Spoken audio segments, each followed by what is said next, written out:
கர்த்தராகிய இயேசுவின் இனிமையுள்ள நாமத்தில் நான் உங்களை வாழ்த்துகிறேன், வரவேற்கிறேன். இந்த ராத்திரி வேளையிலும் தேவனுடைய வசனங்களுமாய் உங்களோடு கூட ஆயிருக்க தேவன் கிருபை செய்திருக்கிறார். அவர் நல்லவராய் வல்லவராய் நம்மோடு கூட இருக்கிற தேவன் இந்த நாளுகளிலும் நம்மை ஆசீர்வதித்து நம்மை வழி நடத்துவார். நாம் ஜெபிக்கலாம். தேவனே, பரிசுத்த பிதாவே, இந்த நாளுகளில் அப்பா உம்மை நாங்கள் துதிக்கிறேன், உம்மை ஆராதிக்கிறேன், மகிமைப்படுத்துகிறேன். தேவனே, நீர் பரிசுத்தர், உண்மையுள்ளவர், எங்களை வழி நடத்த நல்லவராய் கூட இருக்கிறவைக்காக ஸ்தோத்திரம். இந்த நாளுகளில் தேவனே, தெய்வீக தரிசனங்களை பெற்றுக்கொண்டு ஆசீர்வாதத்தோடு ஆண்டவரே முன்னாடி கடந்து செல்கிற மக்களாய் இருக்க நீர் எங்களுக்கு கிருபை செய்ததுக்காக ஸ்தோத்திரம். தேவனே, இன்னைக்கப்பா நாங்கள் தியானிக்கிற வசனங்கள் எங்கள் வாழ்க்கையில் பெரிய ஆசீர்வாதமாய் இருக்கு. நீர் கிருபை செய்யும். வந்திருக்கிற எல்லா மக்களையும் உடைய கரத்தில் ஒப்பு கொடுக்கிறோம். ஓரோ மக்களையும் நீர் ஆசீர்வதித்து பலப்படுத்தும். தேவனே, வர வேண்ட மக்களை நீர் கூட்டி வருத்ததுக்காக ஸ்தோத்திரம். இயேசுவின் நாமத்தில் ஆமென், ஆமென். கர்த்தர் நம்மை ஆசீர்வதித்து வழி நடத்துவார். போன நாளுகளில் நாம் வசனத்திலிருந்து தியானித்து வந்து கொண்டிருக்கிறார். ஆபிரகாமுடைய குடும்பத்தை குறித்து நாம் தியானித்து வருகிறார். ஆதியாகமம் 24 அதிகாரம் நாம் வாசிச்சு அதிலிருந்து நேற்று தினத்திலும் நிறைய வசனங்கள் தியானித்திருக்கிறது. இன்னைக்கு ஆதியாகமம் 24 அதிகாரம் അതിന്റെ 31 വസനം നാം എടുക്കണം. கர்த்தரால் ஆசீர்வதிக்கப்பட்டவரே உள்ளே வாரும், நீர் வெளியே நிற்பானே. கர்த்தரால் ஆசீர்வதிக்கப்பட்டவரே உள்ளே வார். இந்த நாடுகளில் கர்த்தருடைய பிள்ளைகளே, நாம் ஓரோ மக்களும் தேவனால் ஆசீர்வதிக்கப்பட்டவராக இருக்கிறார். தேவன் நமக்கு பெரிய காரியங்களை செய்திருக்கிறது. நமக்கு தேவனுடைய ஆசீர்வாதத்தை புரிய முடியாதே நிறைய பேர் குடும்பங்களில் ஆயிருக்கிறது. நம்முடைய குடும்பங்களே நல்ல கெட்டி எழுப்ப நமக்கு முடியாது. நாம் நிறைய பலவீனதையோடு, கண்ணீரோடு, தாரித்தியத்தோடு, பலவீனதையோடு நாம் காணப்படுது. ஆபிரகாமுடைய குடும்பம் ஆசீர்வதிக்கப்பட்ட நிலையில் அங்கே இருக்குது. அவனுடைய ஆபிரகாம் அவனுடைய எல்லா சகோதரங்களையும், அவனுக்கு இருந்த எல்லாவற்றையும் விட்டு அவன் மற்றொரு தேசத்திலேயே கடந்து வருகிறான். கர்த்தருடைய பிள்ளைகளே, இந்த நாளுகளில் இங்கு அவருடைய ஊழியக்காரை பார்த்து, ஆபிரகாமுடைய ஊழியக்காரை பார்த்து, கர்த்தரால் ஆசீர்வதிக்கப்பட்டவரே உள்ளே வாரும் என்று சொல்லுகிறது. நீ வெளியிலே நிற்பானே, உமக்கு வீடும் ஒட்டகங்களுக்கு இடமும் ஆயத்தம் பண்ணி இருக்கிறேன் என்றார். ஆபிரகாம் சொன்னபடியே அந்த வயதான ஊழியக்காரன் அங்கே ஒட்டகங்களையும் கூட்டி அப்படியே புறப்பட்டு ஆபிரகாமுடைய சகோதரர்களுடைய தேசத்திலேக்கு கடந்து வருகிறார். அங்கே விசுவாசத்தோடு கடந்து வருகிறார். நான் கடந்து வந்து அந்த அவங்களுடைய ஆபிரகாமுடைய தேசத்தில் கடந்து வரும்போதே எனக்கு தேவன் கொடுத்த அந்த காரியங்களை வாய்க்க பண்ணுவார் என்று அவர் விசுவசித்து அப்படியே கடந்து வருகிறார். தேவ பிள்ளைகளே, அந்த ஊழியக்காரன் ஆபிரகாம் சொன்னபடியே விசுவாசத்தோடு கடந்து செல்லுகிறது. அன்னைக்கு நமக்கு இப்போ இருக்கிற மாதிரி மொபைல் போனோ இன்டர்நெட்டோ, அன்னைக்கு ஏதோ போனுகள் கூப்பிட்டு ஞானிதான் வருகிறான், எனக்கு இப்படி இருக்கிறான் அப்படி இருக்கிறான்னு சொல்லுறதுக்காக எந்த வழியும் இல்லை. அன்னைக்குள்ள நாடுகளில் மக்கள் ஒட்டகங்களை கூட்டிக் கொண்டு அந்த ஒட்டகங்களில் பிரயாணம் பண்ணி அந்த தேசத்தில் தூர போய் இவங்கள் அங்க போய் சொல்லியாதான் அந்த வார்த்தைகள் தெரியப்படும். ரொம்ப நாளா இருக்கிறது. ஆபிரகாம் சொந்த தேசத்திலிருந்து புறப்பட்டு போயிட்டு அவன் எப்படி இருக்கிறார், என்ன நடக்கிறார், அவனுக்கு பிள்ளைகள் இருக்குதா, எதுவும் தெரியாது இருக்குது அவனோட வீட்டுல மக்கள். இப்போ இந்த ஊழியக்காரன் ஆபிரகாமுடைய சகோதரனுடைய தேசத்தில் கடந்து வருகிறார். அங்கே கடந்து வந்து நேற்று தினத்தில் நான் வாசிச்சு கேட்டிருக்கிறார். அவன் அந்த தண்ணீர் துறவண்டையிலே உட்காருகிறான். தேவனோடு கூட உள்ளத்திலே சொல்லுகிறார், தேவனே, ஈசகாக்கு யார் மனைவியாய் வர வேண்டுமோ அந்த பெண் இங்கு தண்ணீர் எடுக்கிறதுக்காக வரணும். நான் தண்ணீரை குடிக்க கேட்கும் போது அந்த பெண் எனக்கு தண்ணீரை கொடுக்கணும், என் ஒட்டகங்களுக்கும் தண்ணீரை கொடுக்கணும். அப்படி இருக்கிறவர்கள்தான் அந்த பெண் தான் ஈசகாக்கு மனைவி ஆயிருக்கும் என்று மனதில் சொல்லுகிறது. அவன் விசுவாசத்தோட அந்த தண்ணீர் துறவண்டையிலே உட்காருகிறான். அங்கே ஒட்டகங்களையும் மடக்கி அங்கே இருக்கிறது. அந்த இடத்தில் இருக்கும்போதுதான் ரெபேக்காள் அங்கே கடந்து வருகிறார். ரெபேக்காள் குடவும் தலையில் வைத்து அப்படியே தண்ணீர் எடுக்கிறதுக்காக அந்த தண்ணீர் துறவண்டையிலே கடந்து வருகிறது. கர்த்தருடைய பிள்ளைகளே, அவன் சொன்ன மாதிரியே இந்த ரெபேக்காள் கிட்ட எனக்கு கொஞ்சம் தண்ணீர் குடிக்க கொடுங்க என்று சொல்லிய உடனே, குடிக்கும் நீர் குடியும் ஆண்டவரே என்று சொல்லி சீக்கிரத்தில் குடத்தை இறக்கி தண்ணீரை கொடுக்குது. அப்போ ஒரு குடும்பத்தில் ஒரு நல்ல பிள்ளையாய் இருக்கணும் என்றால் அங்கே கடந்து வந்து ஒரு தண்ணீர் கேட்குதவனுக்கு நல்ல உதவி செய்த அந்த தண்ணீரை கொடுக்குத ஒரு பெண்ணாய் ரெபேக்காள் அங்கே காணப்பட்டிருக்கிறது. தேவன் முன்னமே சொல்லி இருக்கிறது. அந்த சொல்லி இருக்கிற வார்த்தையின்படியே ஆபிரகாம் தன் ஊழியக்காரனை அனுப்பி விடுகிறது. ஊழியக்காரனை தேவன் நல்ல இடத்துக்கு கூட்டிக் கொண்டு வந்திருக்கிறார். எங்கே சுற்றி அலைய அவர் விட்டதில்லை. அதனாலே அவர் தேவனை பணிந்து கொண்டு கர்த்தரை துதிக்கிறதை நாம் நேற்று தினத்தில் வாசிச்சு கேட்டிருக்கிறது. கர்த்தருடைய பிள்ளைகளை, இன்னைக்கு அந்த ரெபேக்காள் கடந்து சென்று அவளுடைய வீட்டுக்கு ஓடி போய் அவள் இங்கு நடந்த எல்லா காரியங்களையும் தன் வீட்டிலே சொல்லுகிறது. 28வது வசனம் வாசிக்கும் போது அந்த பெண் ஓடி இந்த காரியங்களை வீட்டில் உள்ளவர்களுக்கு அறிவித்தார்.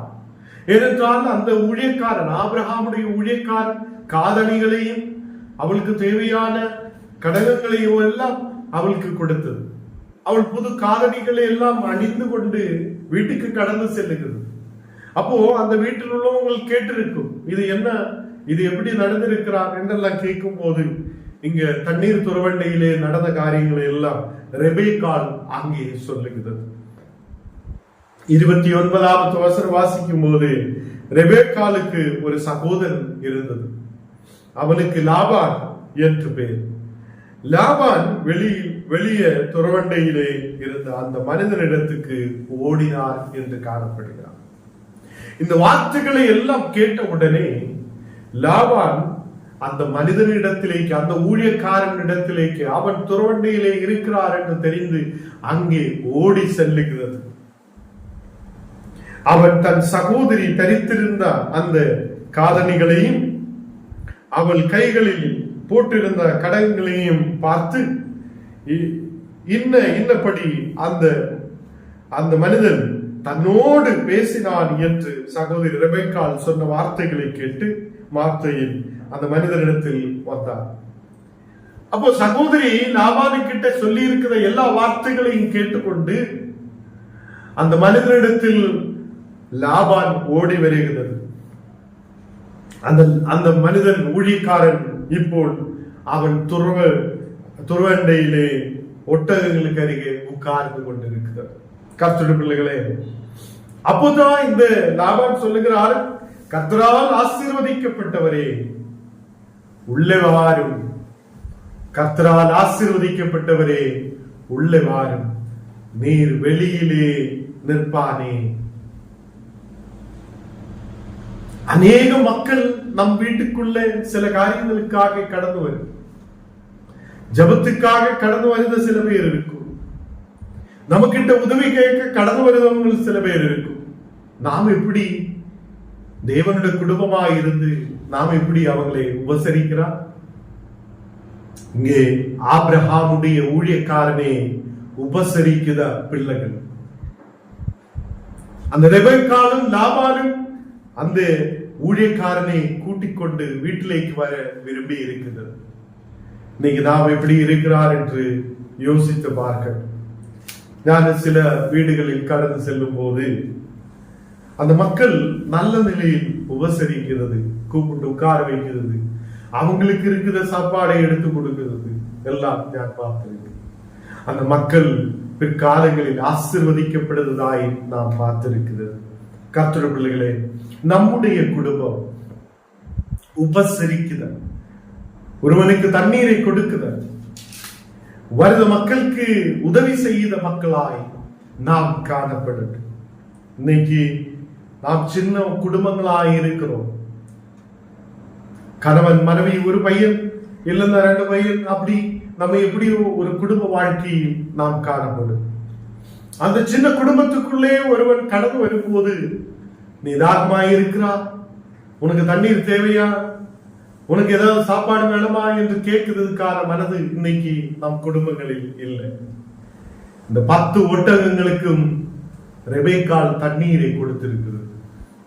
ஒட்டகங்கள் அதிகமாய் தண்ணீரை குடிக்கும். அவ்வளவு தண்ணீரையும் இந்த ரெபெக்காள் போய் அந்த துறவண்டைக்குள்ளே, அந்த கிணற்றுக்குள்ளே இறங்கி தண்ணீரை குடித்து அப்படியே தூக்கி கொண்டு வந்து இந்த ஒட்டகங்களுக்கு குடிக்க கொடுத்திருக்கிறது. எவ்வளவு பெரிய விஷயம் அந்த மகள் செய்திருக்கிறது. கர்த்தருடைய பிள்ளைகளே, இந்த லாபானும் அப்படியே வீட்டுக்குள்ள ஒளிந்திருந்தவனாய் அல்ல, அவர் ஓடி வருகிறார். அந்த ஊழியக்காரனை பார்த்து, ஆபிரகாமுடைய ஊழியக்காரனை பார்த்து, நீ உள்ளவாறு என்று சொல்லுகிறார். கர்த்தரால் ஆசீர்வதிக்கப்பட்டவரே என்று கூப்பிடுகிறார். கர்த்தருடைய பிள்ளைகளே, நம்முடைய வீடுகளில் கர்த்தரால் ஆசீர்வதிக்கப்பட்டவர்கள் கடந்து வரும்போது நாம் அவங்களை சேர்த்துக் கொள்ளுதவங்களாய் இருக்கட்டும். தண்ணீர் தேவையா என்று கேட்கிறதுக்கான மனது நமக்குள்ளே இருக்கட்டும். இப்படியே ஒரு நல்ல ஆசீர்வதிக்கப்பட்ட ஒரு குடும்பமாய் ரெபெக்காளுடைய குடும்பமும் காணப்பட்டது.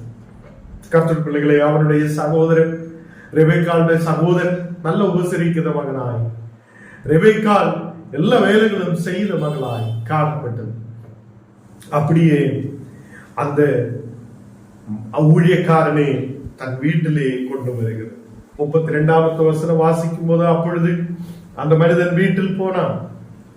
லாபான் ஒட்டகங்களை கட்டவத்து ஒட்டகங்களுக்கு வைக்கோலும் தீவனங்களும் போட்டு அவனும் அவனோடு வந்தவர்களுக்கும் தங்கள் கால்களை கழுகி கொள்ள தண்ணீர் கொடுத்தார்கள்.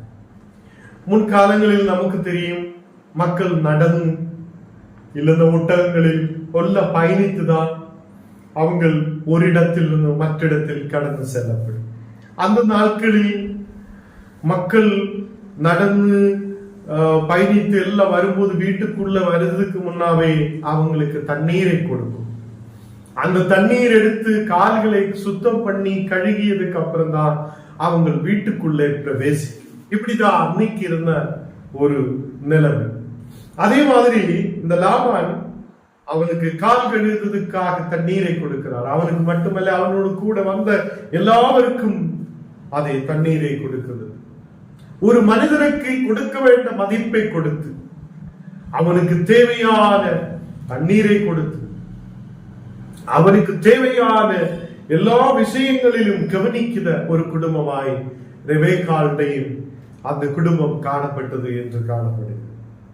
கர்த்தருடைய பிள்ளைகளே, அந்த வந்த ஒட்டகங்களுக்கு வைக்கோலும் தீவனங்களும் அதுக்கு தேவையான எல்லா காரியங்களும் செய்து இவங்களுக்கு கால்களை கழுகுவதற்கான தண்ணீரை கொடுத்து கால்கள் கழுகி அவங்களை வீட்டுக்குள்ளே கொண்டு வருகிறது. கர்த்தருடைய பிள்ளைகளே, தேவனால் ஆசீர்வதிக்கப்பட்ட ஒரு மனிதன், தேவனால் ஆசீர்வதிக்கப்பட்ட ஆபிரகாமுடைய ஊழியக்காரன், அவன் ഇപ്പോൾ அவனுடைய சகோதரனுடைய வீட்டுக்கு கடந்து வருகிறார். தேவன் அவரை நேராய் கொண்டு வந்து அந்த வீட்டிலே கொண்டு வந்தது. அந்த நாளுகளில் ஹலோ நான் இங்கே இருக்கிறான், நீ எங்க இருக்குதுன்னு கேட்க போன் இல்லை. எப்படியோ ஒரு திசை பார்த்து அப்படியே ஒட்டகத்தில் பிரயாணம் பண்ணி கேட்டு கேட்டு எங்கேயாலும் கடந்து வரணும். ரொம்ப கஷ்டமான நிலைமையாயிருக்கும். நமக்கு தெரியும், ஒரு 10-15 வருஷம் முன்னாடி நாமும் அப்படிதான் கடந்து சென்றோம். அநேக கிராமங்கள் பட்டணங்கள் தேடி தேடி கடந்து செல்லும். இன்றைக்கு அப்படி இல்லை. கர்த்தருடைய பிள்ளைகளே, இன்னைக்கு நமக்கு எல்லா வழிகளும் இருக்கும் போது நாம் நம்முடைய குடும்பங்களை விசாரிக்க முடியாதவங்களாய் காணப்படுது. அன்பு குறைந்து போகுது. அம்மா உனக்கு தண்ணீர் வேணுமா என்று கேட்கிறதுக்காக மனதில்லாது இருக்குத பிள்ளைகள். ஏதோ ஒரு உதவி செய்யும் என்று அம்மாவோ அப்பாவோ சொல்லும் போது நீ வேணும்னா போய் எடுத்து சாப்பிடு என்று சொல்லுத சூழ்நிலையில் இருக்குத பிள்ளைகள். இன்னைக்கு நம்முடைய குடும்பங்களில் ஒரு பெரிய மாற்றம் தேவையாய் இருக்கிறது. 33வது வசனம் வாசிக்கும் போது, பின்பு அவளுக்கு முன்பாக போஜனம் வைக்கப்பட்டது. அப்பொழுது அவன் தான் வந்த காரியத்தை சொல்லும் முன்னே புசிக்க மாட்டேன் என்று சொல்லி இருக்கிறது. கர்த்தருடைய பிள்ளைகளே, நமக்கு தெரியும், ஈசாக்குக்காக பெண்ணை கேட்கிறதுக்காக தான் அவன் கடந்து வந்திருக்கிறான். ஆபிரகாம் அவனை தன் இனத்தாருடைய வீட்டுக்கு அந்த கிராமத்தில் அனுப்பி விட்டிருக்கிறது. அந்த ஊழியக்காரன் வந்த காரியம் அங்கே சொல்லாமல் சாப்பிட மாட்டேன் என்று சொல்லுகிறது. இன்னைக்கு நம்ம பிள்ளைகள் எப்படி இருக்கிறது? திருமணம் நடக்கிறதுக்கு முன்னவே போய் சாப்பிடுத பிள்ளைகள். திருமணம் நடக்கிறதுக்கு முன்னவே பையனோட வீட்டுக்கு போய் சாப்பிட்டு அவன கூட சுற்றி அங்கே இங்கே சுற்றுத மக்கள்.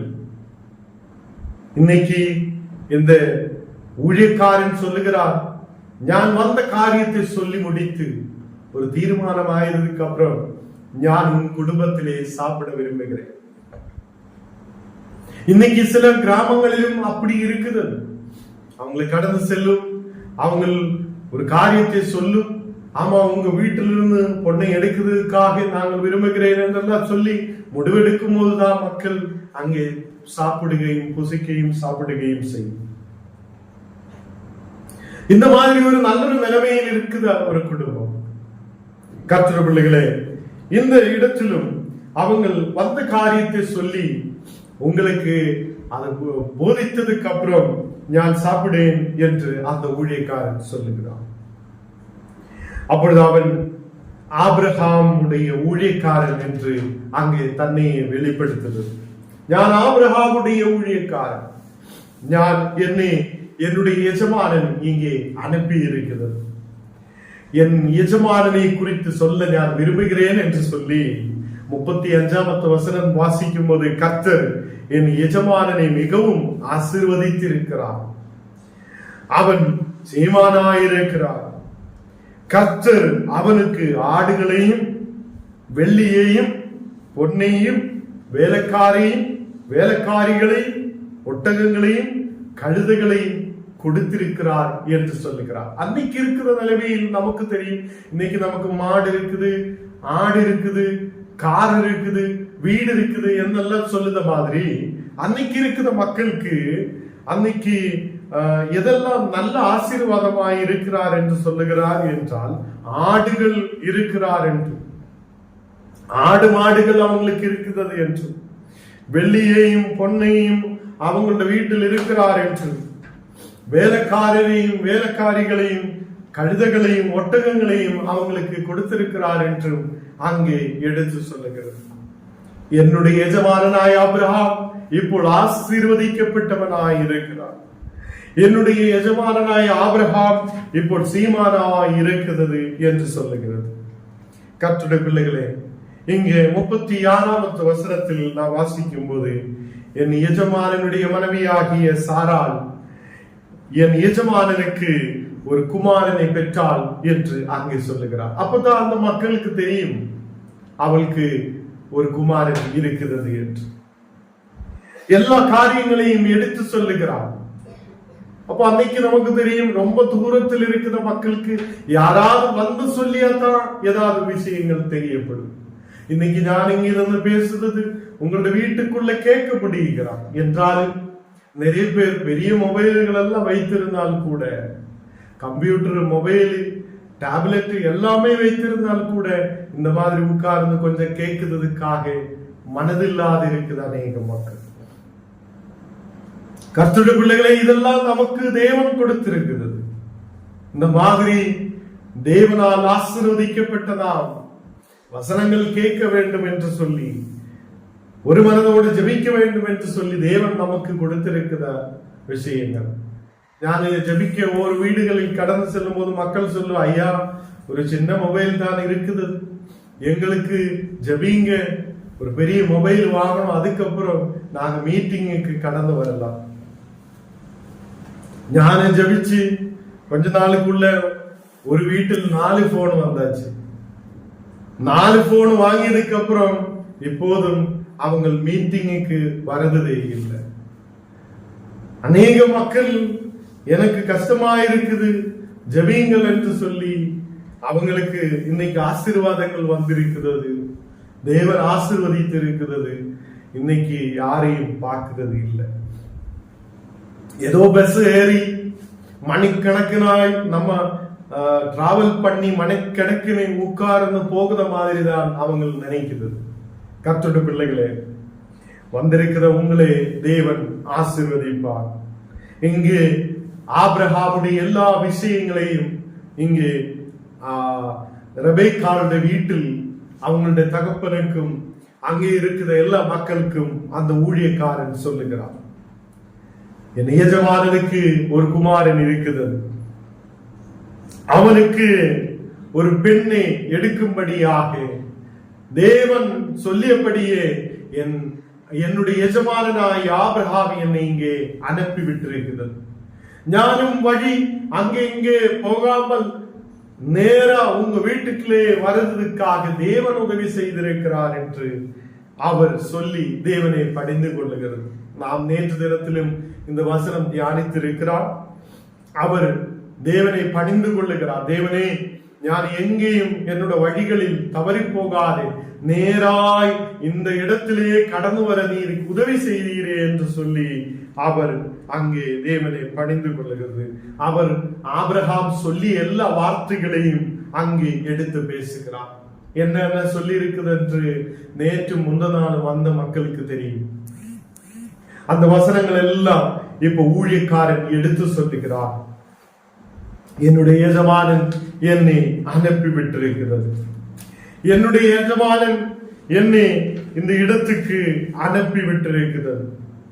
என்னுடைய எஜமானன் ஆபிரகாம் அவனுடைய மகனுக்காக ஒரு பொண்ணை எடுக்கிறதுக்காக அனுப்பி இருக்கிறது, சத்தியமும் பண்ணி அனுப்பி இருக்கிறது என்று அங்கே சொல்லப்பட்டிருக்கிறது. அந்தபடியே ஊழியக்காராய் இருக்கிற நான் இந்த இடத்தில் கடந்து வந்திருக்கிறார் என்று அங்கே சொல்லப்படுகிறார். கர்த்தருடைய பிள்ளைகளே, ஆபிரகாமுடைய ஊழியக்காரன் ஆபிரகாமுடைய இனத்தாருடைய தேசத்தில் கடந்து வரும்போது அவன் எங்கே தங்கும் எங்கே சாப்பிடும் என்று நினைத்து கவலைப்பட்டதில்லை.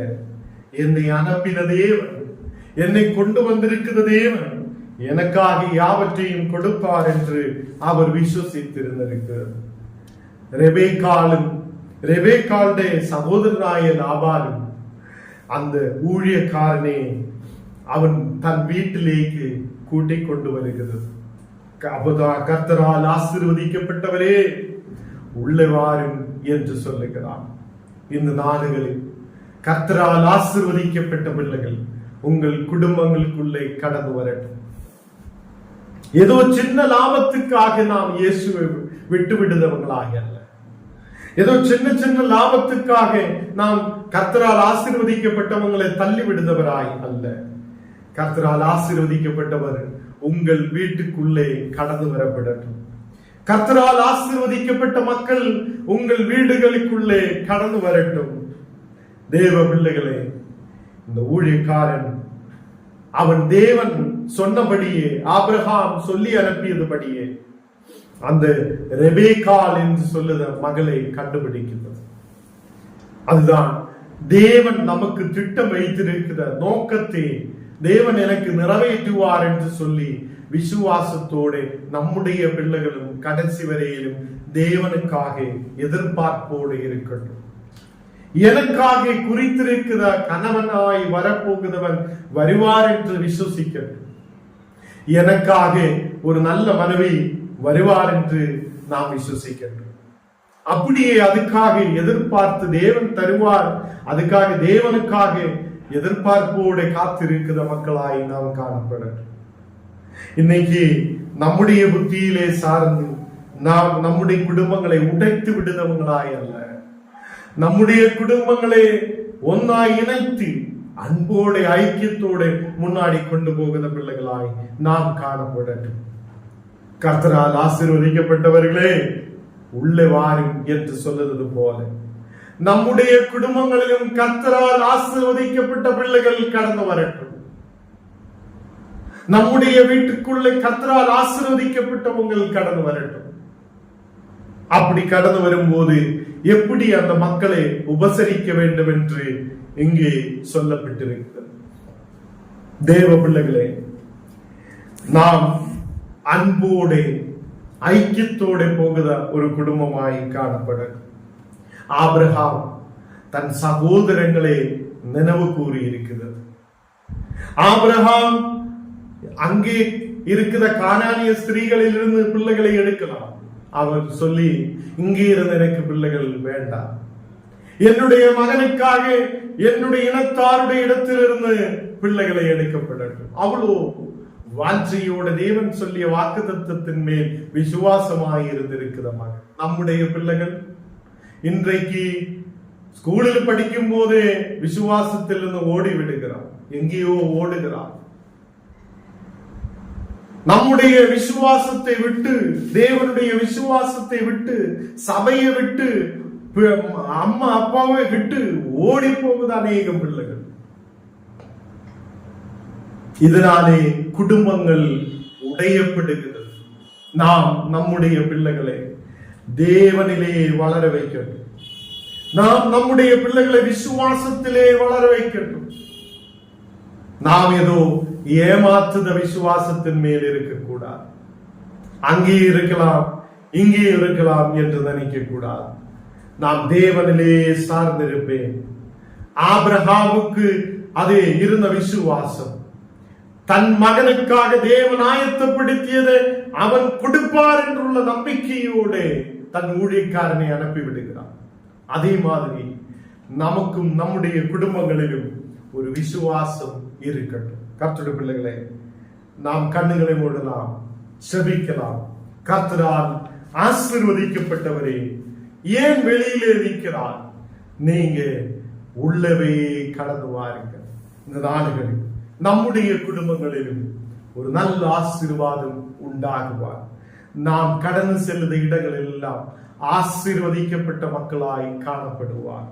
ஆசீர்வாதங்கள் கிடைக்கும் போது அதுக்காக ஜெபித்தவங்களே, அதுக்காக அதை உட்கார்ந்து உங்களுடைய ஆசீர்வாதங்களுக்காக ஆசீர்வதித்து முன்னாடி கொண்டு போகிற மக்களை, உங்களை வழி நடத்துபவர்களை நீங்கள் மறந்து விடாது இருக்கட்டும். நாம் கண்ணுகளை மூடலாம், ஜெபிக்கலாம். தேவனே, பரிசுத்த பிதாவே, இந்த ராத்திரி வேளையில் ரெபெக்காளுடைய வாழ்க்கையை குறித்து, அவங்களுடைய குடும்பத்தில் ஆபிரகாமுடைய ஊழியக்காரனை எப்படி உபசரித்திருக்கிறார் என்பதை குறித்து நாம் தியானிக்க நீர் கிருபை செய்தீரே, அதற்காக நன்றி.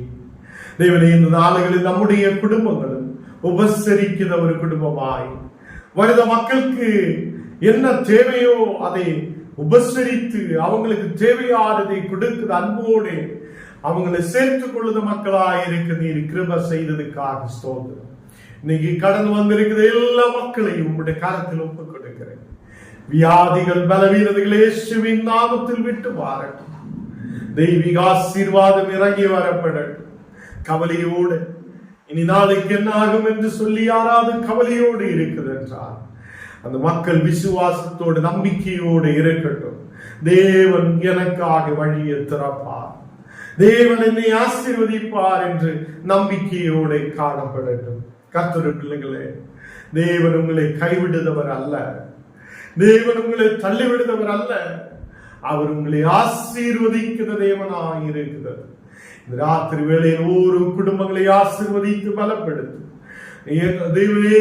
ஒரு குடும்பங்களில் உள்ள பிள்ளைகளை எப்படி ரெபேக்காள் இருந்தோ, எப்படி லாபான் இருந்திருக்கிறதோ, அதே மாதிரி பிள்ளைகளை வளர வைக்க ஒருவன் வீட்டுக்குள்ள வரும்போதே அவங்களுக்கு தண்ணீரை கொடுக்க, அவங்களுக்கு தேவையான உணவுகளை கொடுக்க, பிள்ளைகளை கற்றுக் கொடுக்க தேவனை நீர் கிருபை செய்யும். இந்த நாளுகளில் எங்களை நீர் எடுத்து பயன்படுத்துவதற்காக ஸ்தோத்திரம். விசேஷமாக இன்னைக்கு பர்த்டே கொண்டாடுற அந்த மகனுக்காக விசேஷமாக ஜெபிக்கிறேன்.